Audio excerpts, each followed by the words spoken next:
பார்த்துட்டு போய் அனுப்பிச்சிடுவார். இன்னொருத்தர் வந்தார், பார்த்தார், அவர்கிட்ட எல்லாம் பரிசோதனை பண்ணி பார்த்து எல்லாம் சொன்னார். மாத்திரை எழுதி ஒரு 2 ஊசி போட்டு அனுப்பிச்சிடுவார். சார் அவன் என் ஃப்ரெண்டு, அவனுக்கு வெறும் மாத்திரை மட்டும் கொடுத்துருங்க, எனக்கு மட்டும் ஊசி போகிறதில்ல டாக்டர்னா. ஐயோ அவனுக்கு அது அப்படித்தான். உனக்கு சார் அவரும் காய்ச்சல் தான் வந்தார், நானும் காய்ச்சல் தான் வந்தேன், 2 பேத்துக்கு வரேன். ஆமாய்யா காய்ச்சலுங்கிறது ஒன்று தான், ஆனால் உன்னுடைய உடம்புக்கு ஊசியில் மருந்து போட்டு கொடுத்தா தாயா சரியாகும். சரி மாத்திரையும் வாங்கிட்டு ஊசியும் தேய்ச்சிக்கிட்டு வந்து வெளியே வந்துன்னா அடுத்த நண்பர் உள்ளே போனார். அவரும் காய்ச்சல், எல்லாம் ஒரே இடத்துல வேலை செய்கிறவங்க தானே, ஆனால் காய்ச்சல்னார். எல்லாம் பார்த்து முடிச்சு நீ பெல்ல இப்படி அமுத்தினார். ஒரு ஆள் வந்தாங்க, அட்மிஷன் போடு, ஒரு பெட்டில் படுக்க வை அப்படின்னு. டாக்டர் நான்லாம் இல்லை டாக்டர், நான் சும்மா இங்கே பாரியா உனக்கு ஒரு குளுக்கோஸ் டோஸ் இறங்கினா தான் மருந்தே வேலை செய்யும், போய் போய் கம்முன்னு அப்படிம்பார். அப்போ டாக்டர் நோயாளியின் தன்மையை ஆராய்ந்து பார்த்து மருந்தே போதுமா, இல்லை ஊசி மருந்து வேணுமா, இல்லை ஒரு பாட்டில் குளுக்கோஸ் இறக்கி ஊசி போட்டு மருந்து கொடுக்கணுமா, இதை முடிவு செய்வது யார்? நோயாளி இல்லை, டாக்டர். நாம் யார்? நோயாளி. அவர் யார்? டாக்டர். நமக்கு எப்படி ட்ரீட்மெண்ட் பண்ணணும் அவருக்கு அது. நீங்களே ஒரு முடிவெடுத்து ட்ரீட்மெண்ட்டுக்கு டாக்டர் என்னை எப்படியாவது ஹாஸ்பிட்டலில் ஒரு 3 நாளைக்கு பெட்டில் வச்சுருக்கேன் டாக்டர் அப்படின்னு போட வச்சுக்குவாரா என்ன?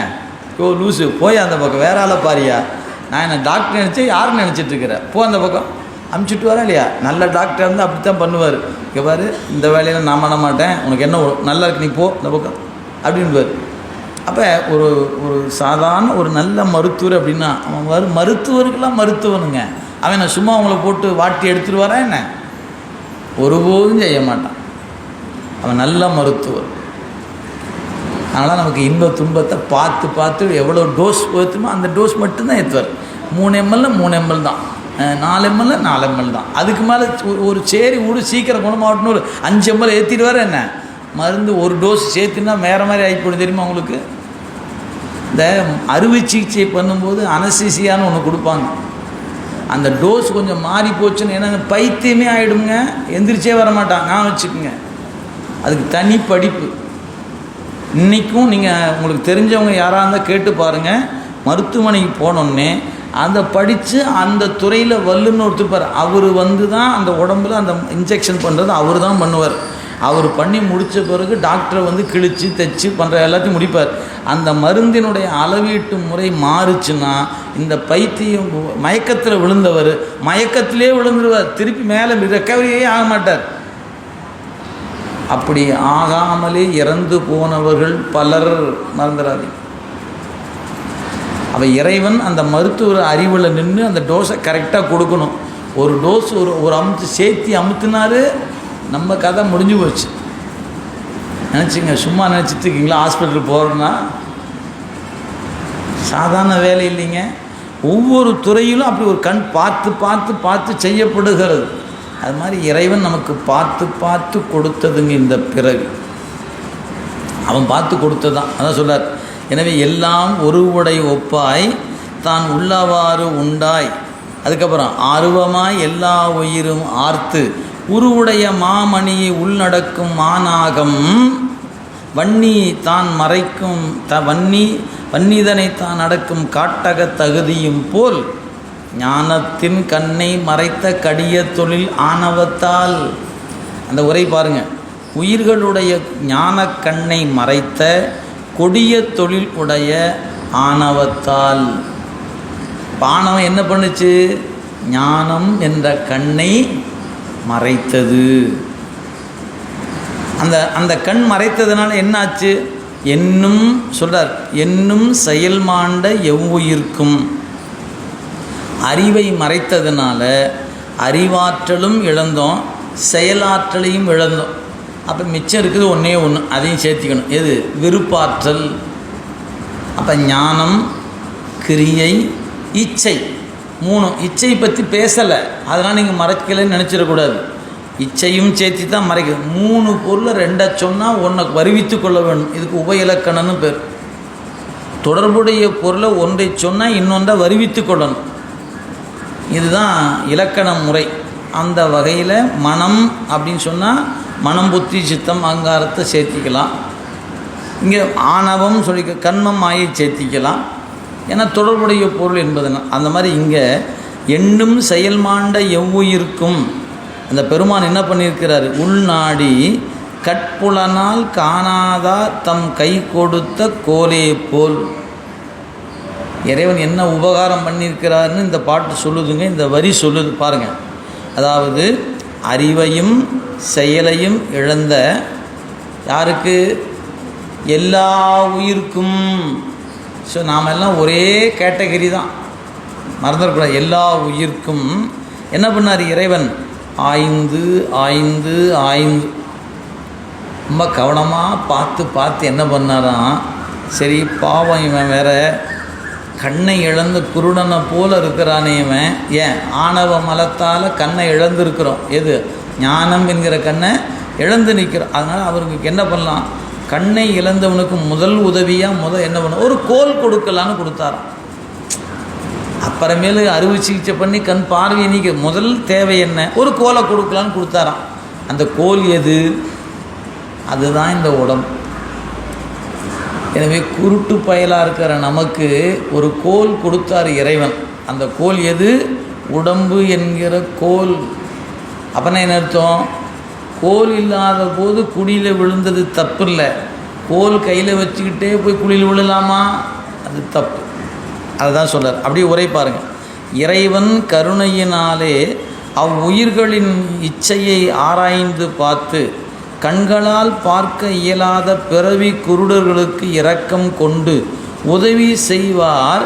விருப்பப்படி கோலை கொடுத்து அவர்கள் விரும்பிய இடத்தில் கொண்டு போய் விடுவதைப் போல, கோலை கொடுத்து கொண்டு போய் விடுவது போல இறைவன் என்ன பண்ணான்? பொற்புடைய யாக்கை புணர்ச்சியின் கண் முற்பால் தனு கரணமும் புவனமும் தந்து. எந்த விதமான உடம்பும் இல்லாத உயிருக்கு என்ன பண்ணியிருக்கிறான்? தனு கரண புவன போகம் தந்து. இந்த இடம் ரொம்ப முக்கியங்க. அந்த உடம்பு எப்படிப்பட்டது? பொலிவுடைய யாக்கை. அப்படியே பாருங்கள். பொலிவுடைய மாயை காரியமாகிய உடல், கருவி, உலகம், நுகர்பொருள் ஆகியவற்றை படைத்து கொடுத்து. இந்த இடம் புரிதான்னு பார்த்துங்க. இதான் நான் முன்ன சொன்னது. அதாவது முதல் சட்டையாகிய மாயை, ரெண்டாவது சட்டையாக இருப்பது புருடன், மூணாவது சட்டை குணசரீரம், நாலாவது சட்டை சூக்கும தேகம். இப்போ இங்கே உடல் என்று சொல்லப்பட்டது சூக்கும தேகத்தை அப்படிங்கிறத குறிப்பு ஆசிரியர் தராரு, பார்த்துக்கொள்ளுங்க. எனவே பொற்புடைய யாக்கை, பொற்புடைய மாயை புணர்ச்சியின்கண் முற்பால் தனுகரண புவனம் தந்து பொலிவுடைய மாயின் காரியமாகிய உடல், கருவி, உலகம், நுகர்பொருள் ஆகியவற்றை படைத்து கொடுத்து அவற்றால் மனம் முதலா வந்த விகாரத்தால். அப்போ இங்கே சொல்லப்படுகிற உடம்பு என்பது சூக்கும தேகத்தை, சூக்கும தேகம் வரும்போது தான் மனம் வருகிறது. மனம் என்ற கருவியோடு ஆன்மா கூடிய பொழுது விகாரப்பட்டது. அந்த விகாரம் காரணமாக இருவினை ஏற்பட்டது. இருவினை காரணமாக பிறப்பு ஏற்பட்டது.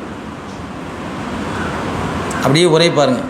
விரும்பிய உலகங்களில் விரும்பிய நுகர்ச்சியை நுகரும்போது ஆணவ மயக்கத்தால் இறைவன் உதவியை மறந்து சொல்ல அவற்றால் மனம் முதலா வந்த விகாரத்தால். எனக்கு உரை என்ன சொல்ல பாருங்கள். விரும்பிய உலகங்களில் விரும்பிய நுகர்ச்சிகளை நுகரும்போது ஆணவ மயக்கத்தால் இறைவன் உதவியை மறந்து மனம் காரணமாக வந்த விருப்பு வெறுப்புகளால் நமக்கு நிகழ்வன நடப்பன எல்லாம் இறைவன் அருளால் என்பதை மறந்து மனத்தின் வந்த விகாரத்தினால் என்னுடைய உழைப்பு, நான் விரும்பினேன், நான் நினைந்தேன், நான் சொன்னேன் என்று கருதுவதனால் மனம் முதல் வந்த விகாரத்தால் வினை இரண்டும் காட்டி விருப்பு வெறுப்புகளால் நுகர்ச்சியை இன்பத் துன்பங்கள் உண்டாகும்.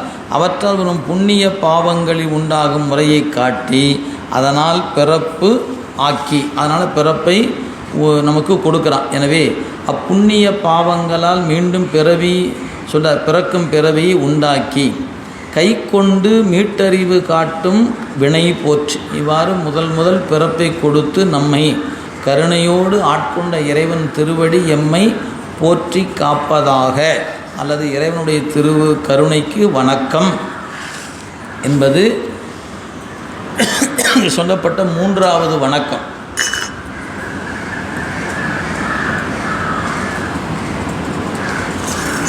இந்த வணக்கத்தில் தான் அந்த நுட்பமான பொருள் இருப்பதை சிவஞான முனிவர், உங்களுக்கு சிலர் அறிந்திருக்கக்கூடும், சிவஞான போதம் என்கிற சித்தாந்த சாத்திர நூல் மெய்கண்டார் கொடுத்த அந்த நூலுக்கு மிகச்சிறந்த உரை சிவஞான முனிவருடைய உரை. மிகப்பெரிய ஜாம்பவான் அவர். தத்துவ உலகத்தில் அதுவும் குறிப்பாக சைவத்துக்கு அவர் கிடைத்தது மிகப்பெரிய கொடையது.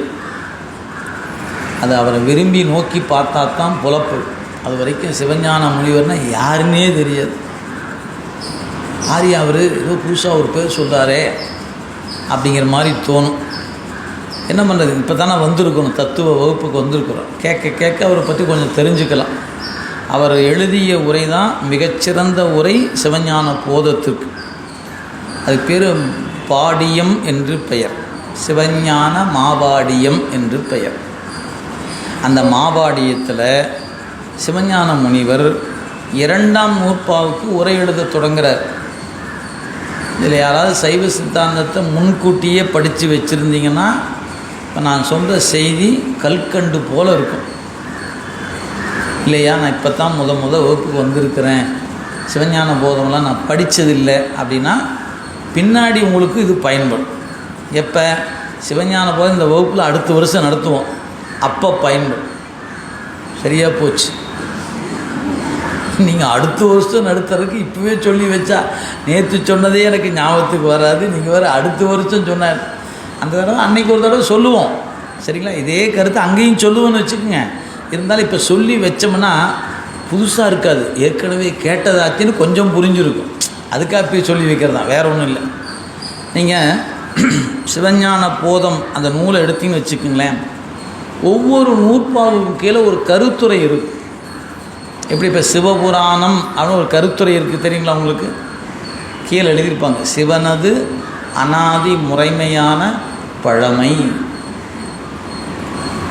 51 பதிகத்துக்கு 51 குறிப்பு இருக்கிறது திருவாசகத்தில். அது மாதிரி 12 நூற்பாவுக்கும் 12 குறிப்பு இருக்குது சிவஞான போதத்துக்கு. அதில் முதல் நூற்பாவுக்கு கீழே ஒரு குறிப்பு கொடுத்துருப்பாங்க. அந்த குறிப்பு இறைவனே முதல்வன் அப்படிங்கிற சொல்கிற ஒரு குறிப்பு. அது சங்கார காரணனாயுள்ள முதலையே முதலாக உடைத்து இவ்வுலகம் என்றது. நான் சொன்னால் புரியாது, அதுக்காக சும்மா சொல்லிட்டேன். அது என்ன எழுதியிருக்குன்னு சொல்லியிருக்கேன், அவ்வளோதான். சங்கார காரணனாயுள்ள முதலையே முதலாக உடைத்து இவ்வுலகம் என்றது. இது முதல் நூற்பாவின் கருத்து.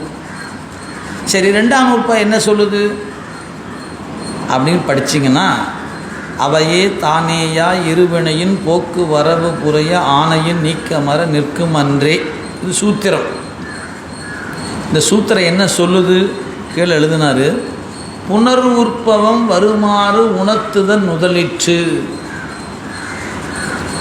இது அவர் எழுதின சிவஞான முனிவர் எழுதின உரை. புனர் உற்பவம் வருமாறு உணர்த்துதல் முதலிற்று அப்படின்னா என்னையா இது? இது தமிழ் தான், ஆனால் இந்த தமிழ் நமக்கு தெரிய மாட்டேங்குது. என்னமோ சொன்னீங்களே, என்னதான் சொல்லுங்கள் கொஞ்சம். அதாவது இந்த உலகம் மீள எவ்வாறு படைக்கப்படுகிறது என்பதை இந்த நூற்பா சொல்லுகிறது. மீள படைத்தல், அது பேர் புனர் உற்பவம்னு பேர். உற்பவம்னா படைத்தல், புனர் உற்பவம்னா மீள படைத்தல்.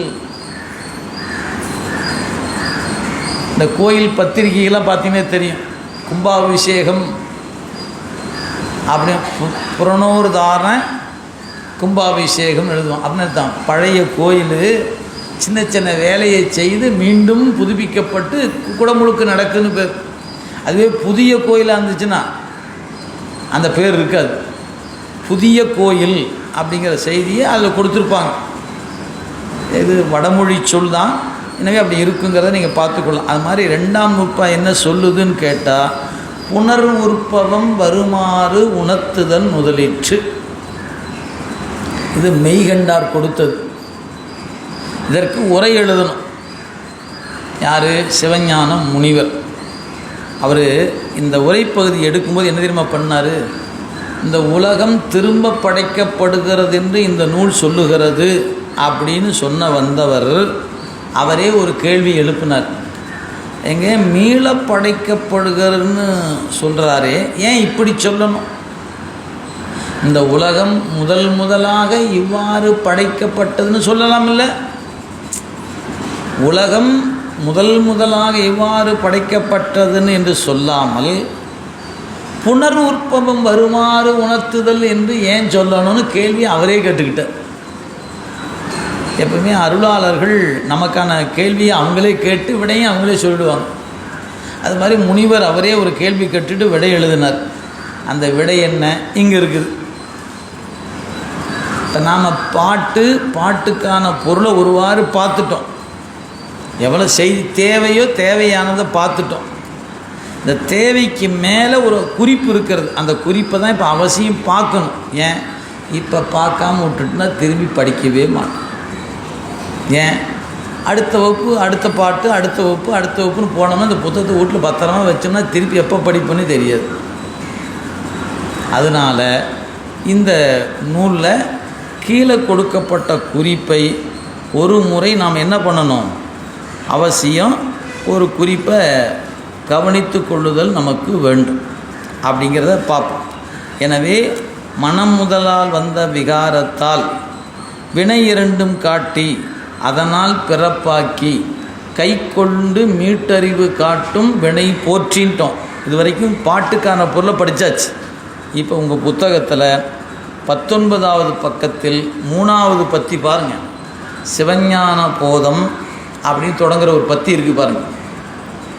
சிவஞான போதம் 2ஆம் நூற்பாவில் புனர் உற்பவம் என்பதை விளக்க சிவஞான மாவாடிய உரையில் சிவஞான முனிவர் இப்பகுதியை மேற்கோளாக காட்டியுள்ளார்.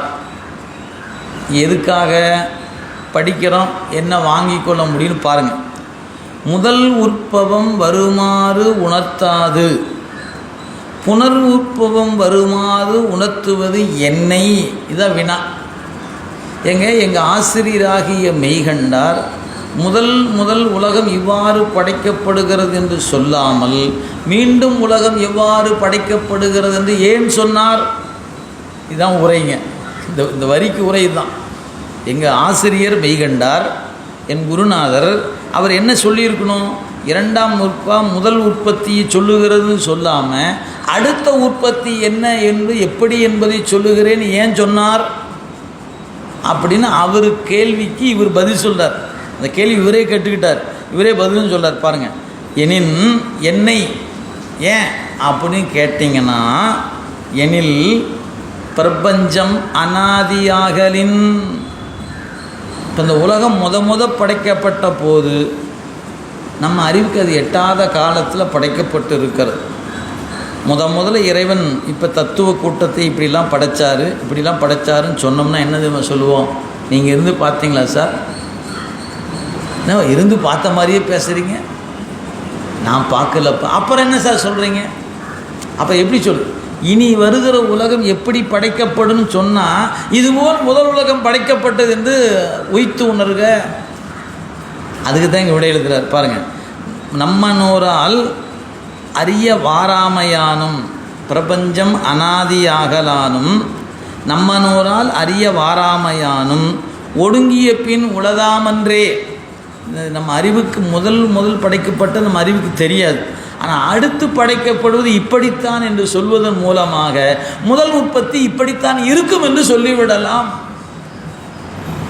இதுதான் சிவஞான முனிவருடைய உரையினுடைய நிலை. அதைத்தான் இங்கே எடுத்து காட்டியிருக்கார். இதோடு விடலை. அடுத்து பாருங்கள். ஈண்டு அவாய் நிலையான் உணர்ந்த நின்றது ஆகலானும் அதுவே கூறினார் என்பது. அற்றாயின் அவ்வாறு இருப்பினும் முதல்வன் உற்பவமாறு இவ்வியல்பற்று என்பது எப்படி? பொற்புடைய, இப்போ நாம் படித்த வாசகம் அப்படியே பாருங்கள். பொற்புடைய மாயை புனர்பின்கண் முற்பால் தனு கரணமும் புவனமும் தந்து அவற்றால் மனம் முதல் வந்த விகாரத்தால் வினை இரண்டும் காட்டி என்பதனால் அறிக. முதல் சட்டை எப்படி கொடுக்கப்பட்டது என்பதை போற்றி பகருடையில் சிவஞான உமாபதி கொடுத்திருக்கிறார். அதன் வழி அறிக என்று உரை எழுதி போயிட்டார். மாணாக்கன் சிவஞான போதம் படிக்கும்போது முதல் சட்டை எப்படி வந்தது அப்படின்னு கேட்டானா, தம்பி நீ போற்றி பகரவழியில் உமாவதி சிவன் சொல்லிக்கா போய் படிப்போன்னு அனுப்பிச்சிடுவார். அதைத்தான் இங்கே எடுத்து காட்டுகிறார். அது அப்படியே கீழே கொடுக்க பாருங்க. எனவே இதோட நுட்பம் முடியல, அடுத்த நுட்பம் சொல்கிற பாருங்க. என்பதனால் அறிக, இந்த பாட்டு அந்த வரியை கவனிங்க. பொற்புடைய மாயை புனர்பின்கண் முற்பால் தனு கரணம் புவனம் தந்து. இங்கே தனு என்றால் உடம்பு, கரணம் என்பது மனம் புத்தி சித்தம் அகங்காரம் கருவிகள், புவனம்னா உலகம். எனவே தனு கரண புவனம் தந்து அவற்றால் மனம் முதல வந்த விகாரத்தால் வினை இரண்டும் காட்டி என்பதனால் அறிக. இதே ஒரு உச்சம், அதுக்கு ஒரு உச்சம், அதுக்கு அடுத்து ஒரு உச்ச நிலை சொல்லார் பாருங்க. ஈண்டு தனு என்றது சூக்கும தேகத்தை. சூக்கும தேகத்தை ஏன் இவ்வளோ நேரம் காலையிலேருந்து சொன்னது அது தான் சொன்னோம். 4வது சட்டை தான் உயர்நிலை பள்ளி போல மாணாக்கனுடைய அறிவை அறிவதற்கான கல்வி. அதிலிருந்து 5வது சட்டை வழங்கப்படுகிறது. அதுபோல் மாயை புணர்ப்பின்கண் தான் ஆன்மாவின் அறிவுத்திறத்தை கண்டு அதற்கு தேவரா பிறக்க வைப்பதா, மனிதரா பிறக்க வைப்பதா, பறவையா பிறக்க வைப்பதா என்பதை இறைவன் தீர்மானிக்கிற காரணத்தினால இங்கு தனு என்பது சூக்கும தேகத்தை, தூல தேகத்தை அல்ல. இப்படிலாம் உரை எழுதுனா எவ்வளவு பெரிய தவம் இருக்குன்னு நினச்சி பாருங்கள். மண்டை முழுக்க இதுவே சிந்திச்சுட்டு இருக்கணும். உரை எழுதுனா சும்மா நினச்சிட்டிங்களா என்ன? அப்படியே எழுதிட்டே வந்து இந்த இடத்துல பேனா அப்படியே நின்றுக்கும். மாணவனுக்குன்னு இப்படி ஒரு கேள்வி கேட்டால் என்ன பதில் சொல்கிறது? பேனாவும் புத்தகத்தையும் கீழே வச்சுக்கிட்டு கம்முன்னு உட்காந்து எப்படி உட்காந்துப்பார்? நாம் அதை இருந்தால் வேறு வேலையை பார்த்துட்டு இருப்போம். அவங்க அப்படி இல்லை, அப்படியே கண்ணை மூடி உட்காந்து குருநாதா இது அறிவுக்கு எட்ட மாட்டேங்குது, அருள் செய்யுங்க சாமி அப்படின்னு கண்ணை மூடி உட்காந்துருப்பாங்க. இறைவனை நினச்சிக்கிட்டே உட்காந்துருப்பாங்க. அப்படியே அந்த அருள் கருணை என்னாகும், அட போற்றி பகரில் பாரப்பான்னு அவர் அறிவுக்குள்ளே சொல்லுவார். அப்போ தான் அவங்களுக்கு எட்டும், அடடா இந்த செய்தி அங்கே இருக்க. இதுதான் ஞானிகளுக்கு இறைவன் உணர்த்துவது. அவங்க கண்ணை மூடி உட்காந்துருக்கிறான்னா அவங்களுக்கு அதே சிந்தனையில் இருப்பாங்க. அப்படி சிந்திக்கும்போது அந்த இடம் வந்து நிற்குங்க, உடனே உரையில் கொடுத்துருவாங்க. ஆனால் இந்த உரை சும்மா என்னமோ உட்காந்துக்கிட்டு எழுதின உரையில் இல்லைங்க, கேட்டு சிந்தித்து நெட்டை கூடிய தவத்தின் பயனாக எழுதப்பட்ட உரை சிவஞான முனிவருடைய உரை. அதெல்லாம் நம்ம ஏதோ புண்ணியம் செஞ்சு வச்சதுனால நமக்கு ஒரு இந்த நூலும் அந்த நூலுக்குரிய உரையும் கிடச்சிருக்கு. அதெல்லாம் பெரிய தவங்க. இன்றைக்கி நம்மளாம் சிவஞான முனிவருடைய அந்த உரையை படித்து நம்ம உள்ளத்தில் இருத்தி கொள்ளுதல் என்பது கடும் தவம் இருந்தால் தான் வாய்ப்பு. நமக்கெல்லாம் தவம் கொஞ்சமாக செஞ்சு வச்சுருக்கிறோம். அதனால் சிவஞான போதத்தையாவது பேரையாவது கேட்டுக்கிறோம். பன்னெண்டு சூத்திரமாவது ஞாபகம் இருக்குதுப்பா அந்த அளவுக்கு நிற்கிது. நல்ல தவம் இருக்குமானால் மிகச்சிறந்த தர்க்கம் அந்த நூலில் இருக்குது, இலக்கணம் அந்த நூலில் இருக்குது, 14 சாத்திரம் அந்த உரைக்குள்ளே இருக்குது, 12 திருமுறைகளோட சாரத்தில் ஆங்காங்கு உரிய குறிப்புகள் அதில் இருக்கிறது. அப்போ அது எத்தனை விடயங்களே அந்த நூலுக்குள்ளே கொடுத்துருக்கிறது. திருமுறை இருக்கிறது, இலக்கணம் இருக்கிறது, 14 சாத்திரம் இருக்கிறது, ஏனைய நூல்களில் சொல்லப்படுகிற குறிப்புகள் இருக்கிறது. ஒரு கருத்தை எதிர்கொள்ள வேண்டும் என்றால் என்னென்ன இருந்தால் எதிர்கொள்ள முடியுமோ அதுக்கு அத்தனை வகையிலும் விடை சொல்லியிருப்பார்.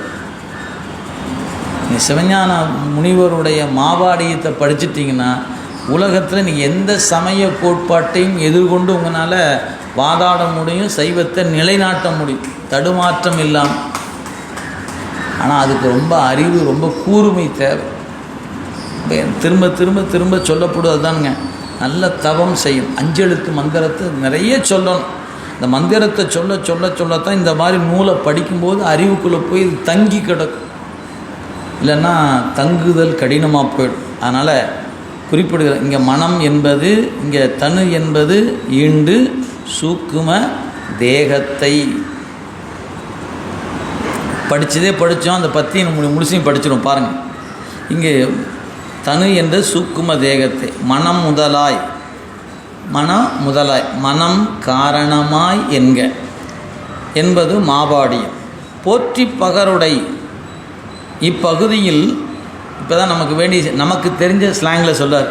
இப்பகுதியில் உயிர் முதலில் எவ்வாறு உடலை பெற்று பிறக்கிறது என்பது கூறப்பெற்றுள்ளது. இது வரைக்கும் ஒரு லாங்குவேஜ் சொன்னாங்க, கொஞ்சம் ஹை லெவல் லாங்குவேஜ், நமக்கு ஒன்றும் எட்டலை. இப்போ நமக்கு எட்டுற அளவுக்கு சொல்கிறார். உடல், அதாவது உயிர் முதலில் எவ்வாறு உடலை பெற்று பிறக்கிறது என்பது கூறப்பெற்றுள்ளது. இறந்த போது இறைவன் மாயை, அதாவது ஆணவத்தால் முழுதும் மறைக்கப்பட்ட உயிர் கேவல நிலையில் இருந்தபோது இறைவன் மாயையிலிருந்து நுண்ணுடலை படைத்து அளிப்பன். நுண்ணுடம்பை பெற்ற உயிர் மனத்தால் பலவாறு நினைதலை செய்யும். அதனால் வினை நிகழும். வினைக்கு ஏற்ப பருவுடலை தருவான். இங்கு தனு என்பது நுண்ணுடலை குறிக்கும். மனம் முதலா, மனம் காரணம் என்று உரை செய்தார். நம்ம மனம் முதலா, அதாவது மனம் முதலா என்பதற்கு ஏனைய உரையாசிரியர்கள் மனம், புத்தி, சித்தம், அகங்காரம் என்று மனம் முதலா அப்படி எடுத்துட்டாங்க. மனம், அந்த கரணங்கள் என்று மற்றவர்கள் பொருள் செய்தார்கள். சிவஞான முனிவர் மனத்தின் காரணமா என்று பொருள் செய்ய வேண்டும் என்று சுட்டி காட்டியுள்ளார். மனம் முதலா அப்படிங்கிற சொல்லில் 2 பொருள் இருக்குது. மனம் முதலா என்பதனால் மனம், புத்தி, சித்தம், அகங்காரம் என்று மனம் முதலா அப்படின்னு நிறைய உரையாசிரியர்கள் எடுத்துக்கிட்டாங்க. ஆனால் சிவஞான முனிவர் முதல் என்பது கேபிட்டல் என்று பொருள் எடுத்து கொண்டார். அதாங்க தவம். ஒரு சொல்ல எப்படி எடுத்து அந்த இடத்துக்கு பொருத்தமாக பொருள் செய்ய வேண்டும் என்பது தவத்தின் அடிப்படையில் தான் வாய்க்கும்.